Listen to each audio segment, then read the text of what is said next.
안녕하십니까. 두란노 바이블 칼리지의 사이버 강의 모세 오경 개론 과목을 맡고 있는 차준희 교수입니다. 오늘은 7번째 강의에 해당합니다. 오늘은 출애굽기 7장부터 18장까지 나와 있는 내용 크게 보면은요 3가지 주제입니다. 여러분 잘 알고 있듯이 첫 번째는 10가지 재앙이죠. 그리고 두 번째는 홍해를 건넌 사건, 그리고 네 번째가 불평 주제에 관해서 이 3가지 주제를 오늘 다뤄보도록 하겠습니다.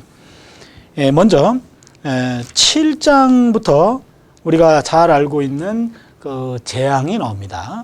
그런데 재앙 넘어가기 전에 5장을 한번 봐주세요. 5장 1절에 그 후에 모세와 아론이 가서 바로에게 이르되 이스라엘 하나님 야훼의 말씀에 내 백성을 보내라. 그들이 광야에서 내 앞에 절기를 지킬 것이니라 하셨나이다.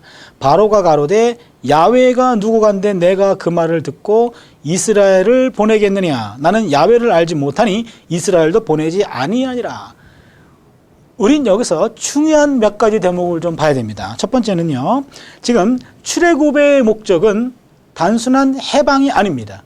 해방이 아니라 1절에 보시면 내 백성을 보내라. 그들이 광야에서 내 앞에 절기를 지킬 것이니라. 그들이 단순한 억압으로부터의 해방이 목적은 아닙니다. 그것은 하나의 수단입니다. 과정입니다. 그거를 통해서 광야에서 예배 공동체를 형성하기 위함입니다. 다른 말로 말하면 신앙 공동체를 형성하기 위함입니다.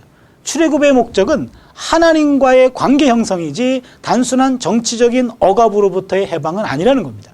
정치적인 억압으로부터의 해방도 포함됩니다. 그러나 그것이 주 목적은 아니라는 이야기죠. 그거를 넘어서서 해방을 넘어서서 하나님과의 관계 형성이라고 하는 것이 출애굽의 목적이라고 하는 것을 유념해 주시고요. 그리고 이제는 10가지 재앙을 이끄는 주제가 5장 2절에서 나옵니다. 여기 보시면 바로가 가로되 야훼가 누구냐? 야훼가 누구간데 내가 그의 말을 듣겠느냐? 난 야훼를 모른다 이렇게 얘기합니다. 이 말은 뭐냐면요, 여러분 이집트라고 하는 나라 가보시면 아시겠습니다만 이 시대 때는 다신 국가였습니다. 모든 게 다 신이었습니다. 모든 게 다 신이고 바로라고 하는 왕, 이집트의 왕도 신적 존재로 생각되었습니다. 그러기에 마치 이와 같은 거예요. 바로가 말하는 것은 당신들이 지금 말한 신이 누구요? 야훼라는 신이요? 나도 신인데 신 멤버십에 야훼라는 신의 이름은 없습니다. 어디 그런 가짜 신의 명령을 진짜 신이 내가 들어야 됩니까? 그런 내용입니다. 그러기에 이집트에서는 강력한 신들이 많았고 그 중에 한 신이었던 바로 왕과 그 다음에 무명의 신이었던 야훼 하나님과의 대결이 벌어지는 것이 10가지 재앙이라고 하는 이야기입니다. 10가지 재앙을 통해서 드디어 참 하나님이 누구인지가 드러납니다. 우리가 7장 14절부터 보시면은요, 야훼께서 모세에게 이르시되 바로의 마음이 완강하여 이 백성 보내기를 거절한도다. 아침에 너로 바로에게로 가라. 아침에 너는 바로에게로 가라. 그가 물로 나오리니 너는 하숫가에 서서 그를 맞으며 그 뱀 되었던 지팡이를 손에 잡고 그에게 이르기를 히브리 사람의 하나님 야훼께서 나를 왕에게 보내어 이르시되 내 백성을 보내라. 그들이 광야에서 나를 섬길 것이니라 하였으나 이제까지 내가 듣지 아니하도다. 야훼가 이같이 이르노라. 내가 이로 인하여 나를 야훼인 줄 알리라 하셨느니라. 볼지어다 내가 내 손의 지팡이로 하수를 치고 그것이 피로 변하여 하수의 고기가 죽고 그 물에서는 악취가 나리니 애굽 사람들이 그 물 마시기를 싫어하리라 하라. 첫 번째 재앙이 나옵니다. 나일강, 하수는 나일강입니다. 나일강을 피로 만드는 겁니다. 여기부터 이제 10가지 재앙이 시작되는데요. 여기 나일강이라고 하는 것은요, 여러분 역사의 아버지라고 하는 헤로도투스가 인용한 표현에 의하면 애굽은 나일강의 선물이라고 하는 표현이 있습니다. 나일강은 약 7,000km에 해당하는 엄청난 길이를 가진 하나의 강이고요. 이 나일강에서 나오는 그 많은 것들이, 많은 자원들이 바로 이집트를 먹여 살리는 겁니다. 그런데 그 이집트의 나일강은 그렇기 때문에 이집트 사람들은 나일강을 신격화했습니다. 나일강을 하피신이라고 숭배했습니다. 그런데 그 하피신을 한순간에 피로 만들어버린 거죠. 그러기에 출애굽기에 나와 있는 10가지 재앙들을 보면은요, 첫 번째는 피재앙, 두 번째는 개구리 재앙, 세 번째는 이재앙, 네 번째는 파리 재앙, 돌림병 재앙, 악성 종기 재앙, 이 모든 것들은요, 그 당시 이집트 사람들이 신으로 숭배하던 것들과 직간접적으로 관련이 되어 있습니다. 그러나 이 모든 것들이 자체적인 힘이 없고 하나님에 의해 가지고 완전히 그 능력을 다 상실해버리는 무능한 것으로 판명나는 것이 바로 10가지 재앙의 목적입니다. 애굽의 재앙은 어떤 마술사나 어떤 자연적 재해가 아니라 이스라엘의 하나님 야훼가 누구인지를 명백히 보여주는 겁니다. 바로 그분의 능력을 보여주는 거죠. 그래서 아까 읽었던 5장 2절에서는 야훼가 누구간데 내가 그의 말을 듣느냐라고 했던 바로가 10가지 재앙을 통해서 점점 꺾여가는 모습을 봅니다. 신적인 모습에서 인간의 모습으로 이제는 추락하고 그 나약한 인간의 모습을 보여주기 시작하고 있습니다. 9장 27절을 보시면은요, 이제는 7번째 우박 재앙을 통해 가지고 바로가 이런 고백을 합니다. 27절을 보시면 바로가 사람을 보내어 모세와 아론을 불러 그들에게 이르되 이번은 내가 범죄하였노라. 야훼는 의로우시고 나와 나의 백성은 악하도다. 처음으로 바로가 죄를 인정하기 시작합니다. 하나님 앞에서 자신의 죄성을 발견하게 되고 자기의 죄를 고백하게 되는 이런 변화를 여기서 보여주고 있습니다. 그랬다가 12장 32절을 보시면 너희의 말대로 너희의 양도 소도 몰아가고 나를 위하여 축복하라 하며, 이거는 10번째 재앙입니다. 10번째 재앙에서는요, 이제는 자신이 누군가에게 절대 힘을 갖고 있어서 남들에게 힘을 과시하고 남들의 문제를 해결해 주는 그런 사람이 아니라 나약해져서 나를 위하여 축복하라 라고 하는 이런 모습으로 완전히 인간의 모습으로 떨어진 것을 보게 됩니다. 그러기에 10가지 재앙이라고 하는 것은 이집트의 신들이 형편없이 무릎을 꿇게 되고 그들이 거짓된 신이었다라는 것을 보여주는 겁니다. 다른 말로 하면 야훼만이 참 하나님임을 보여주는 것이 10가지 재앙의 목적이라고 말할 수 있습니다. 그래서 12장 12절을 보면 이런 표현이 나옵니다. 내가 그 밤에 애굽 땅에 두루 다니며 사람과 짐승을 물어나고 애굽 나라 가운데 처음 난 것을 다 치고 애굽의 모든 신에게 벌을 내리리라. 나는 야훼로라. 여기서 모든 신 이야기할 때 모든 신들입니다.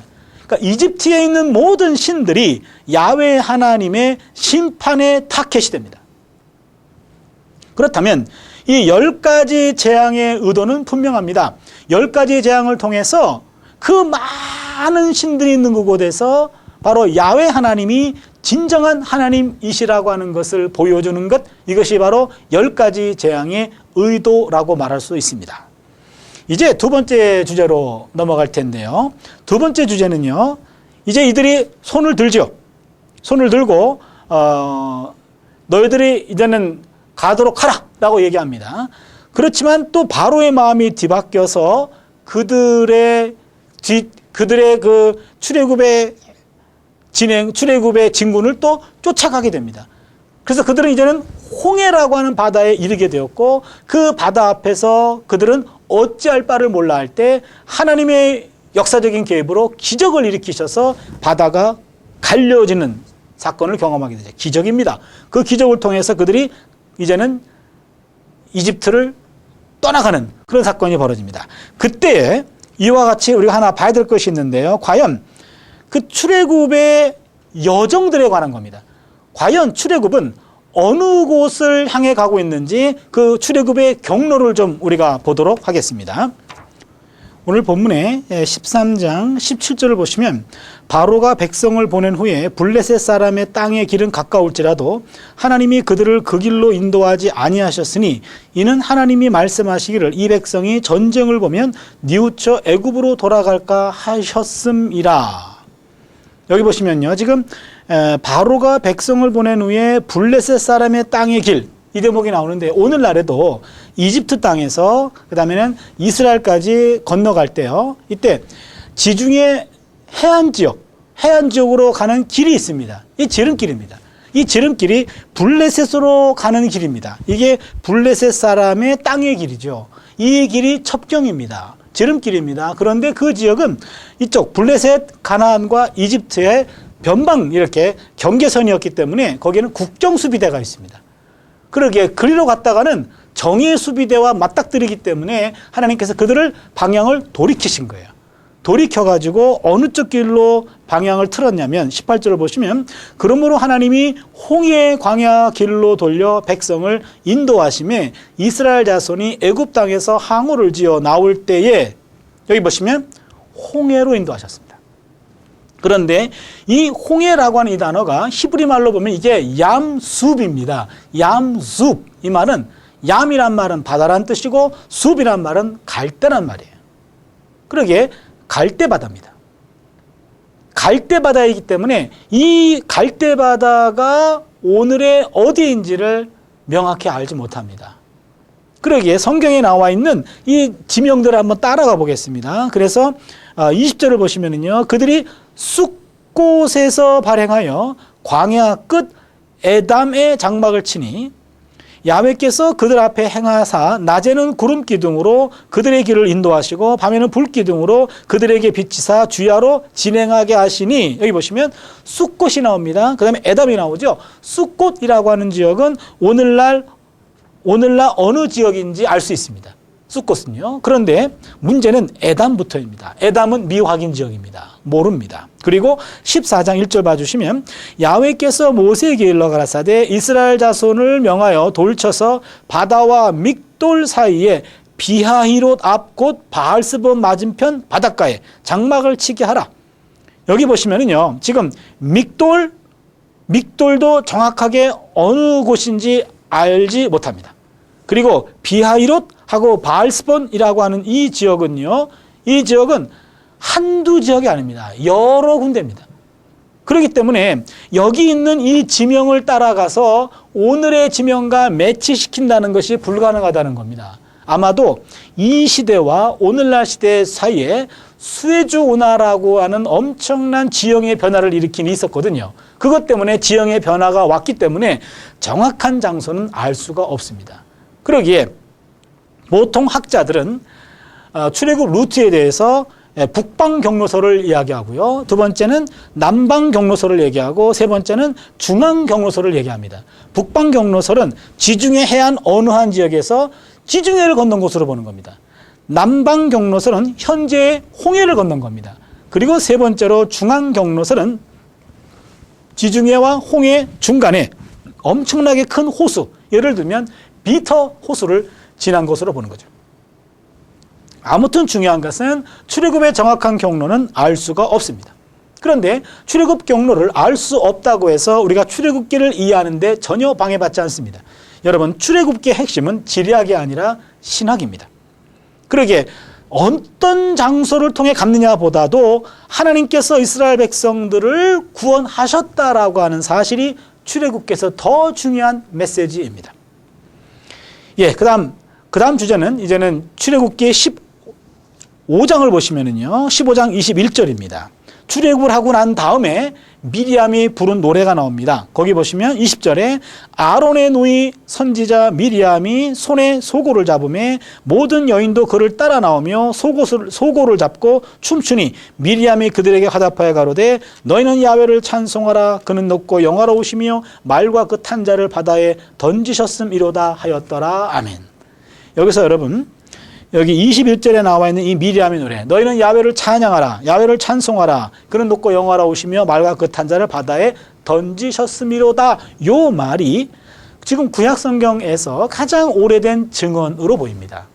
무슨 말씀이냐면 요것을 미리암의 노래라고 얘기하는데, 미리암의 노래는 출애굽을 경험하고 난 다음에 그 기적적인 사건에 대해서 이제는 선지자 미리암이 앞장서서 이스라엘에게 노래하고 있는 그런 대목인데요. 이것을 우리는 찬양시라고 그러는데, 이 찬양시는 바다를 건너고 난 다음에 노래입니다. 최초의 증언입니다.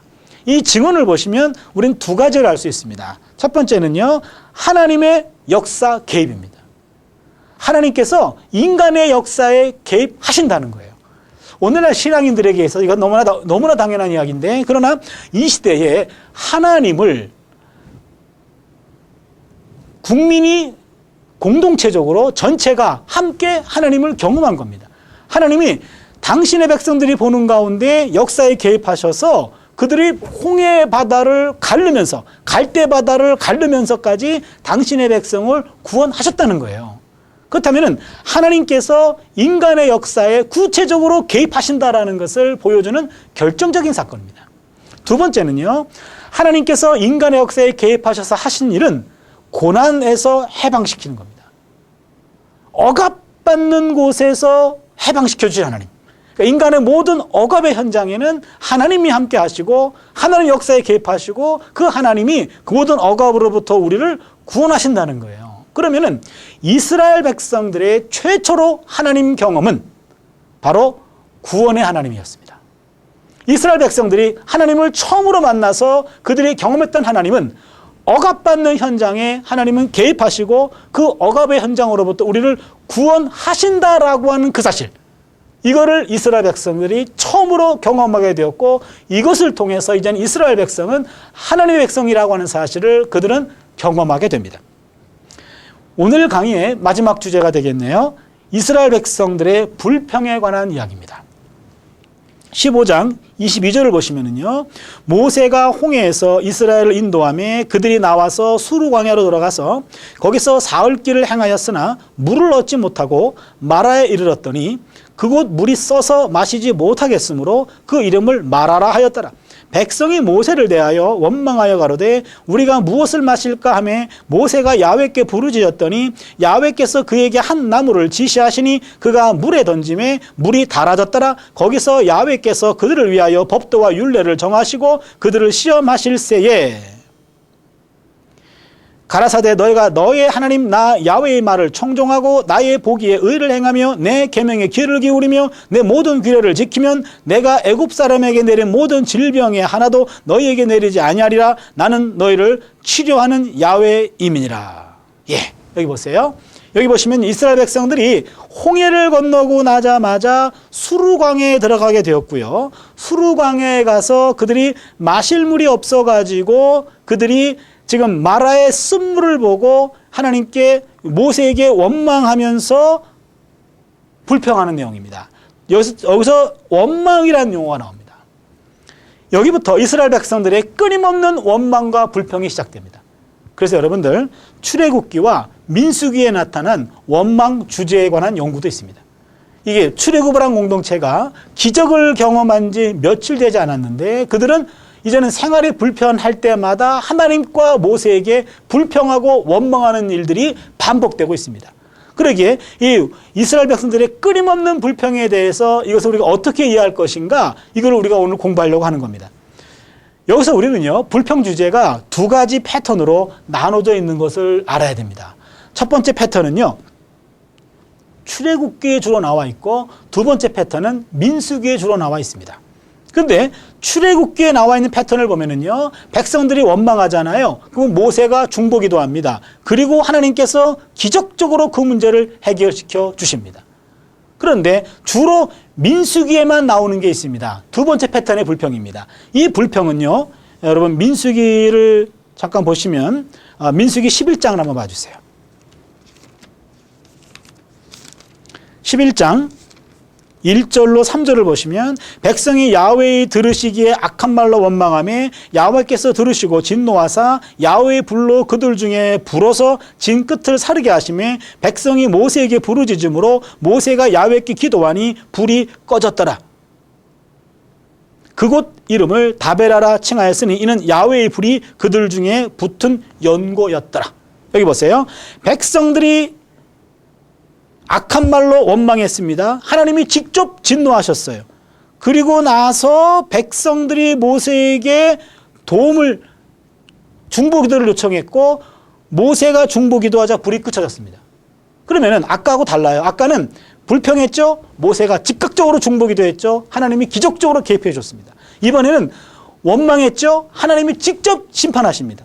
그리고 그때야 비로소 모세의 중보기도가 들어가고 그 다음에는 하나님께서 그것을 심판을 유예시키는 겁니다.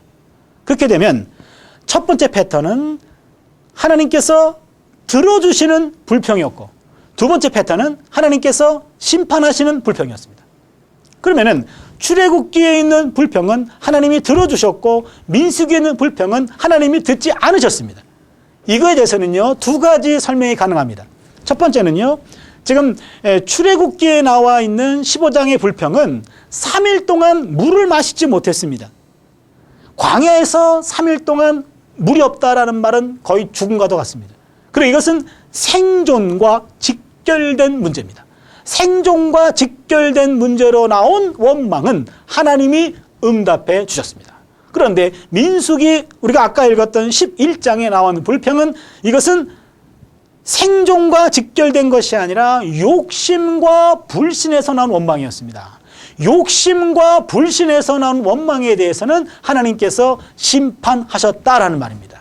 그렇다면 정리가 필요합니다. 하나님이 들어주시는 불평과 하나님이 들을 수 없는 불평이 있어요.